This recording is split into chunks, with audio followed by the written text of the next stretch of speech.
Bonjour et bienvenue sur cette nouvelle vidéo.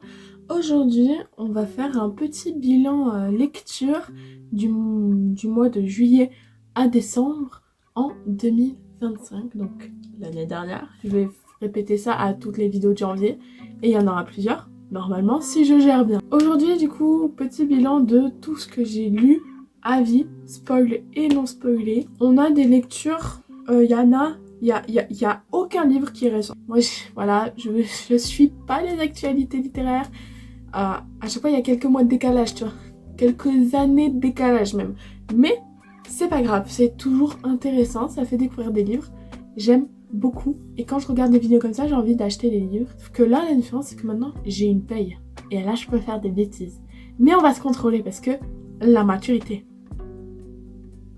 On va faire dans l'ordre, donc de juillet à décembre, et vous verrez que ça va être assez expéditif pour certains livres. J'ai pas beaucoup lu, notamment parce que juillet, août, vacances, septembre, décembre, prépa, j'ai arrêté de lire en fait. J'ai réussi à lire, pas beaucoup, hein, c'est simple. Les 3 livres que je vais commencer à citer, je les ai lus en été. Les 3 autres, j'ai lu en octobre, novembre et décembre. Voilà, donc c'est pas si fou que ça. Donc ça sera une vidéo rapide par rapport aux autres vidéos, je l'espère bien. Surtout que il y a un livre que j'ai fait en vidéo Insta et TikTok, mais voilà, on va en reparler ici.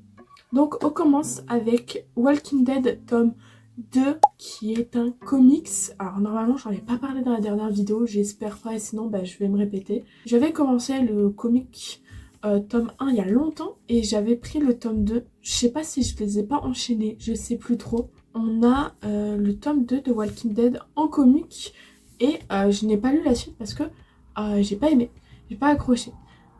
Perso, j'ai commencé avec la série télévisée que j'ai toujours pas finie, faut peut-être que je la termine un jour. Et en fait, la big différence entre la série télévisée et le comic, c'est que c'est pas du tout la même rapidité. Dans le sens où, sans spoil, dans la série, ce qui arrive fin tome 1 arrive fin saison 1 ou fin saison 2. Et là, le tome 2 mettait tellement d'éléments qui étaient à la saison 1, 2 et je crois 3. Tout ça pour dire que en gros, le comic était hyper long. Le comic était hyper rapide. Et du coup, t'as pas le temps de t'accrocher au perso. Parce que genre, y a un personnage qui meurt, je dirais pas lequel, et genre, oh, ça fait 2 tomes, j'ai pas le temps de m'accrocher à toi. Alors que dans la série, t'as le temps de t'accrocher, parce que c'est développé. Et là, t'as pas le temps. Et peut-être c'est aussi le fait que j'ai commencé par la série, au lieu du comics. Et du coup, j'ai pas accroché. Alors peut-être que je réessayerai, mais pas maintenant parce que j'en ai pas envie. Et le style graphique non plus, j'aime pas, j'ai pas accroché. Ce qui est intéressant, c'est le fait que ça soit en niveau de gris. Ça, j'ai beaucoup aimé. Mais le, le truc en lui-même, j'ai pas aimé. Je préfère la série. Et j'ai pas accroché malheureusement. Du coup, le premier, c'est La maison où je suis mort autrefois. Je dis pas les auteurs parce que je les ai pas, mais ça s'affichera à l'écran. C'était un livre que j'avais eu en blind date, enfin en book date, je sais plus comment ils appelaient ça. En gros, c'est un livre que t'achètes à l'aveugle. Il y avait 4 mots et tu sais pas ce que t'achètes en fait. Donc moi, c'était Japon, amnésie, thriller et un 4e, mais je me souviens plus ce que c'était. J'aime bien le Japon, j'aime bien les thrillers, on y va.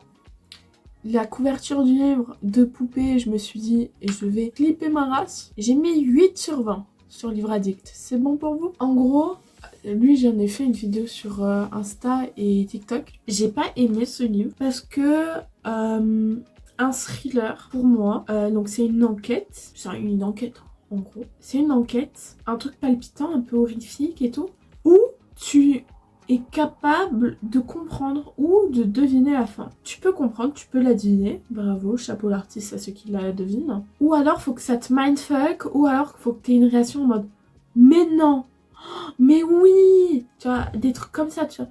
Et là, j'ai lu et j'étais en mode bah non, En gros, le plus gros défaut, et là c'est un peu du spoil, je m'excuse, vous pouvez aller à ce timecode si vous ne voulez vraiment pas être spoilé. Le défaut, c'est que en gros, on ne peut pas, à mes yeux, deviner la fin parce que l'auteur, je crois que c'est un homme, rajoute des éléments à la fin qui sortent du cul d'une vache pour justifier ses propos. En tout cas, j'ai trouvé que la conclusion du livre était décevante et ça m'a... Enfin, il n'y a pas d'histoire de poupée, donc la couverture est mal faite.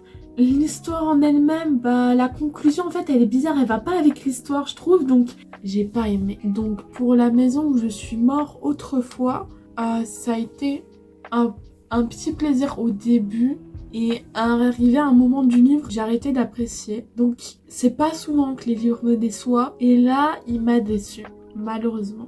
Alors qu'il était quand même prometteur. Deuxième et dernier roman de l'année que j'ai lu, c'est Félicratie. Je me suis rendu compte que j'ai même pas donné les résumés des livres précédents. Je les afficherai et là je vous résume parce que là je m'en souviens bien. Félicratie, c'est donc un monde apocalyptique où en gros les aliens débarquent sur Terre et là les aliens ils gagnent. Aïe aïe aïe. Et du coup les humains sont tués, mais il y a une petite part de la population qui est transformée en animal de compagnie. Et ouais, on est des animaux les gars. Et du coup, la particularité, c'est que ces aliens, ils craignent une seule chose. Une seule. Les chats. Du coup, ils tuent tous les chats. Miaou. On va suivre, je crois, 2 POV différentes, principales en tout cas, d'un mec qui est en mode chill, it's okay, je suis nourrie, logée, tout va bien. Et une qui est en mode, pardon, jamais je serai un animal. Et c'est le roman. C'est écrit de la manière d'un journal intime et j'ai adoré, j'ai kiffé. Je crois que je l'ai lu en 3 jours, je l'avais emprunté, j'aimerais trop l'avoir dans ma bibliothèque, le relire même. Il était trop bien, il était palpitant. J'ai même lâché une petite larme, en tout cas j'avais les larmes aux yeux. Et c'était génial, j'ai trouvé ça trop intéressant déjà de voir que les humains ils gagnent pas toujours. J'ai trouvé ça trop intéressant, la manière dont l'histoire se déroulait. C'était dynamique comme il faut. La manière dont c'était écrit, en plus de ça, ça dynamise le truc et tu te sens vraiment immergé parce que c'est écrit à la manière d'un journal intime. Donc t'es dedans quoi, t'es dedans et le langage c'est un langage courant, du coup t'es encore plus imprégné. Et moi qui suis, je crois ils avaient le même âge que moi j'ai 18 je crois, ils ont peut-être 16 ans ou 18 ans je sais plus. Moi j'étais vraiment dedans parce que c'est ma tranche d'âge et que je me reconnaissais dans les persos. Et j'étais à fond, j'étais en waouh, on y va les gars. J'étais en mode, putain, mes chats, ils sont précieux en fait mes chats. Ils étaient déjà précieux mais là ils sont encore plus précieux. Un bon début pour se mettre dans, je crois que c'est SF, science-fiction. Enfin, est-ce que c'est vraiment du SF? Je sais pas, j'aurais dit que oui, mais je pense pas. Mais en tout cas c'est un très bon roman qui fait pas le seul temps. Et même si ça parle de quand même une apocalypse, eh ben ça n'a pas un ton triste je trouve. Genre ça, on parle d'apocalypse, la plupart des humains ont été butés et pourtant c'est un ton joyeux quand même. Et il y a quelques moments badants forcément, mais je trouve que c'est une nouvelle manière de parler de l'apocalypse qui est très intéressante. Le suivant sur la liste de Manon Fargeton, j'espère que je prononce bien, le tome 1 que j'ai fait dédicacer au salon du livre en octobre dans ma ville. Et oui, je suis en train de lire un autre roman, mais ça c'est pas pour cette vidéo du coup. Le suivant sur la liste, ça raconte l'histoire de 4 jeunes, 4 je crois, 4/5 jeunes qui du jour au lendemain vont se faire poursuivre par des mecs qui veulent les buter. Et du coup on va suivre leur péripéties pour trouver la vérité de pourquoi en fait on essaye de les buter. Idéalement ça serait cool de savoir. Pareil, C'est écrit à la manière un peu d'un journal intime. C'est assez immersif. Ici, j'ai apprécié. Mais pour autant, j'étais pas trop dedans. Peut-être que la période a fait que j'ai pas pu me mettre entièrement dedans. Mais j'ai pas accroché à l'intrigue. Le résumé me plaisait bien. Je me disais, bah, c'est un peu à la manière d'un thriller, c'est des gosses, qu'est-ce qui se passe et tout ça. Et la justification de pourquoi ils se font poursuivre, j'accroche pas. J'ai pas particulièrement accroché et je suis... En fait, j'apprécie pas. Je pense pas lire le tome 2, ou en tout cas pas maintenant, parce que j'en ai pas envie. J'ai du mal. Je saurais pas expliquer. Parfois, on a des moods. Ben là, j'ai le mood n'est pas là. Je sais plus quelle note j'ai mis sur Livradique. Je crois que j'ai mis un truc comme 15 parce que l'histoire est cool. Il y a certains moments qui m'ont happé. Mais la preuve, j'arrive pas à en parler. Il y a des livres, j'arrive à en parler. Genre Félicratie, j'arrive à en parler alors que ça fait plusieurs mois. Là, ça fait moins longtemps et j'ai plus de mal à en parler. Ce livre m'a pas marqué plus que ça. Ensuite, j'ai lu un roman graphique / bande dessinée, La folle histoire de la virginité. Même si je crois que c'est plus un roman graphique, je sais pas. C'était intéressant, très intéressant, on va dire. Ça apprend beaucoup de choses. On se rend compte quand même qu'on accorde une certaine valeur à une chose qui n'a pas de sens. Ça fait réfléchir sur la condition aussi des femmes. Ça fait réfléchir sur tout cet aspect sexualité sur les femmes, sur les hommes. Ça retrace l'histoire de manière légère, entre guillemets, et ludique, qui est intéressante. Les dessins sont simples, la composition des pages est aussi intéressante et j'ai beaucoup aimé. Autant, voilà, c'est pas non plus l'ouvrage. Je pense que c'est un ouvrage que tu lis pour ta documentation. Tu en retiens certaines choses que je conseille. Ça apprend des choses, ça apprend...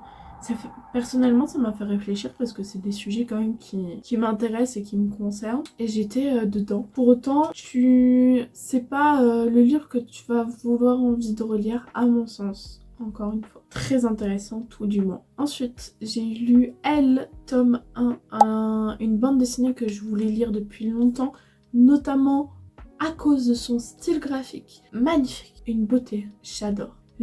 La gestion des couleurs, le principe de changer d'émotion à partir des couleurs. C'est une jeune fille qui arrive dans un nouveau collège, lycée, je sais plus.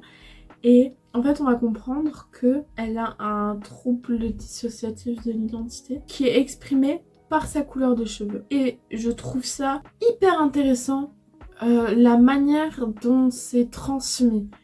Et la gestion de la couleur, encore une fois, c'est tellement inspirant. Pour moi, artiste, c'est beau, c'est bien construit, ça donne envie de créer. Je veux lire la suite. Je veux lire la suite. Je m'attendais pas à ce retournement de situation à la fin. Incroyable. Et enfin, là, j'ai lu, tout dans un même bloc, du tome 12 au tome 31, Tokyo Revenger, série qui a terminé il y a quelques années, que j'ai enfin terminé. Qu'est-ce que j'en ai pensé? Et là, il y aura du spoil, mais on commence sans spoil. Sans spoil, Tokyo Revenger, c'est quoi? Un mec qui a... Je crois qu'il a 28 ans. Ouais, je crois qu'il a 28 ans. Il a 28 ans et il apprend que son premier amour de jeunesse est morte.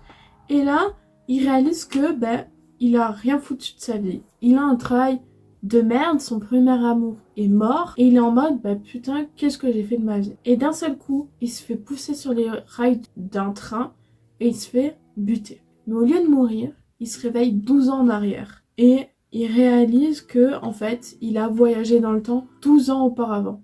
Et à partir de là, il va se donner un objectif. Changer le futur pour pas que son premier amour meure. Tokyo Revenger, c'est une série qui m'influence beaucoup dans mon mood.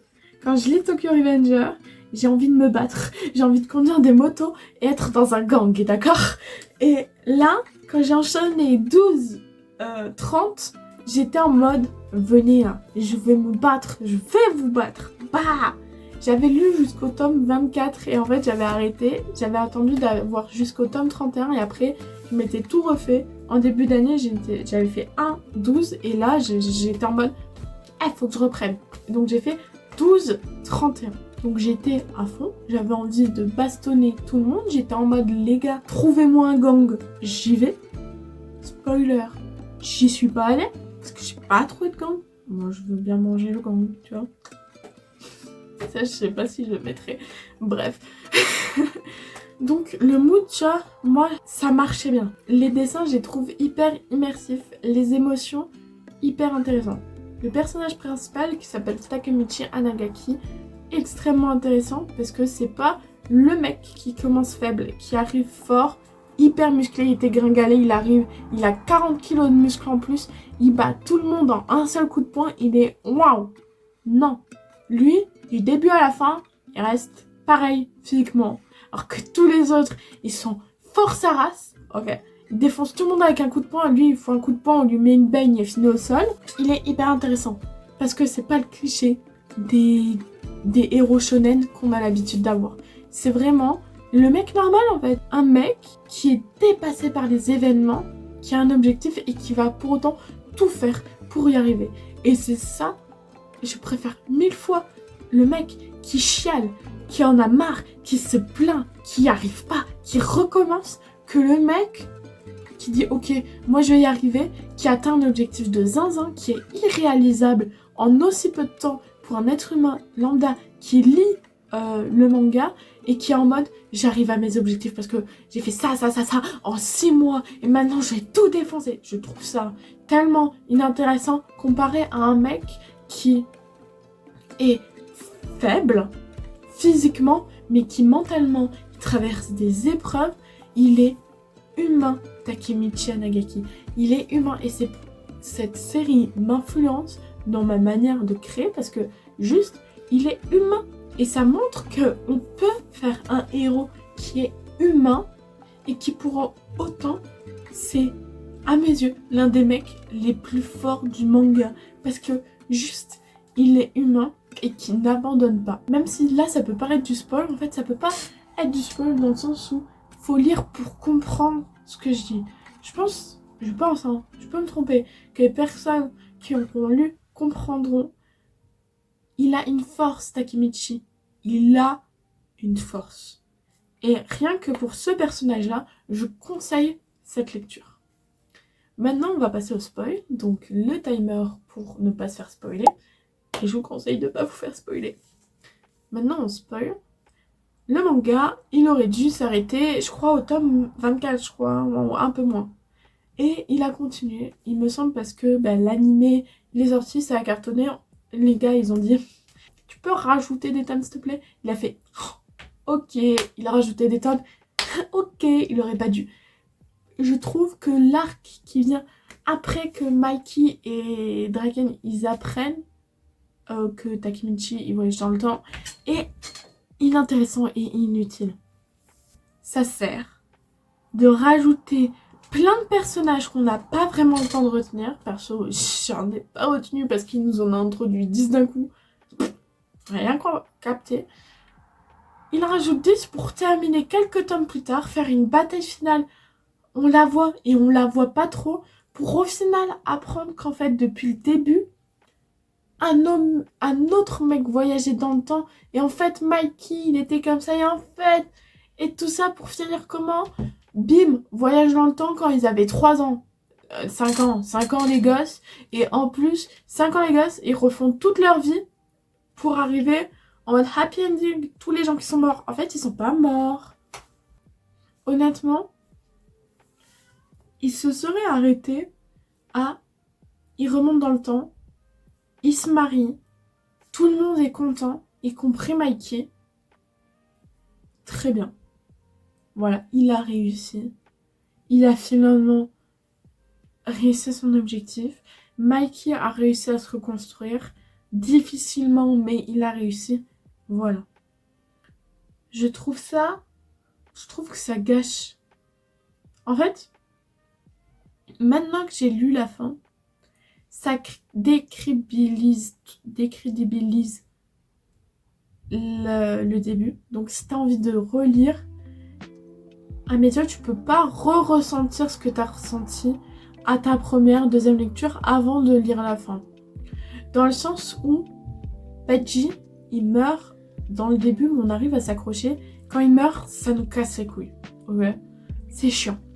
À la fin, il revient. Ben maintenant, t'as plus cette saveur en fait. On savait que il remontait dans le temps, l'élément est passé, c'est mort, c'est foutu. Et là, en fait, il enlève toutes les barrières qu'il a mis dans son manga. Quand tu crées un univers où là, l'univers est normal, mais il a introduit du surnaturel et il établit dès le début. Il n'y a que Takemichi qui peut voyager dans le temps. Il peut remonter que 12 ans en arrière. Quand un événement 12 ans en arrière est passé, c'est terminé, tu peux plus rien changer. Ce qui rendait la mort de Badji, la mort de Emma, horrible. Parce qu'on savait que là, sur ce coup-là, Takemichi, il avait échoué et on ne pouvait plus rien faire. Et c'était un coup dur pour l'histoire, c'était un coup dur pour le lecteur. Et là, en fait, on se dit, en gros, tout ce qu'il a vécu, ça sert entre guillemets à rien. Parce qu'il est remonté à 15 ans, 18 ans en arrière. Et tout le monde est revivant. Et genre, ouais, il revoyage dans le temps, ok, 12 ans. Et maintenant, bam, en fait, ça devient, je sais plus combien, 10 ans. Il revient au moment où Mikey déconne, de nouveau. À mes yeux, il n'a pas respecté les règles de son univers. Et du coup, à partir de ce moment-là, moi, j'ai arrêté de prendre au sérieux l'œuvre. Et j'étais en mode, pourquoi t'as fait mourir Draken? Pourquoi t'as fait mourir Emma? Pourquoi t'as fait mourir Badji? Si c'est pour les refaire vivre à la fin, pour avoir une happy ending et être en mode, les gars, tout le monde est vivant. Même le grand frère qui est mort, il est revivant. Et j'aime pas les happy endings. Parce que la plupart du temps, quand on a une happy ending, elle est cliché. Et à la limite, ok, j'accepte tous les tomes. 31. Takemichi meurt. Ça ne m'aurait pas dérangé que ça s'arrête là. Je trouvais que c'était une aussi belle fin que Takemichi meurt au moment où Mikey le tue. Dans le sens où, je crois, les derniers mots de Takemichi, c'est « j'y arriverai, je te sauverai, etc. » C'est hyper triste. J'ai chialé. Mais ça se serait arrêté là, ça m'aurait pas dérangé. Parce que Takemichi s'est battu jusqu'au bout. Il meurt sur la volonté d'encore réussir à sauver tout le monde. Et pour moi, là, t'aurais pu changer Mikey, t'aurais pu tout changer. Ça aurait pas eu la même saveur. Mais là, t'as une bonne fin. Une fin originale. Et ça aurait montré d'une certaine façon que oui, il avait tout. Il s'était marié avec Tachibana, il était heureux, tout le monde était heureux sauf une personne. Et je crois que c'est le syndrome du héros. Bam, il voulait aider quelqu'un d'autre, c'était la fois trop, mais indirectement, il l'a quand même sauvé parce que Mikey change après ça, parce qu'il réalise que... Ou alors tout casse, et Mikey pète un plomb, il tue tout le monde, et bam, aussi. Mais là, je trouve ça tellement nul d'avoir fait en sorte que, en fait, Mikey et Takemichi, ils retournent quand ils étaient enfants, et refaire l'intégralité de l'histoire, en accéléré pour nous lecteurs, l'intégralité de l'histoire, pour qu'au final, tout le monde soit content et que personne meure. La fin m'a déçue. J'étais contente parce que, bam, t'as une fin heureuse. C'est toujours bien les fins heureuses. Mais j'étais déçue parce que j'étais en mode, tu nous as proposé la fin numéro 1 avant qu'il y ait le nouvel arc, et la seconde fin où Takemichi serait mort. Ces deux fins étaient très bien, et t'as quand même voulu faire une happy ending. Comment faire une happy ending? En retournant dans le passé, Mais en fait, c'est pas logique parce que depuis le début, on retourne 12 ans en arrière, on le contrôle pas. Et là, il y a une autre personne qui retourne dans le passé. Et en plus de ça... Non. J'ai pas aimé. Du coup, pour Tokyo Revenger, ça a été une très bonne lecture. La fin me laisse dubitative, pour ceux que je ne spoil pas.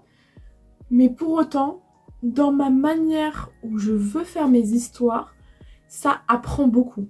C'est donc la fin de cette vidéo. Je vois le compteur défiler et je me rends compte que j'ai fait exactement le même temps que d'habitude, alors qu'il y a moins de livres.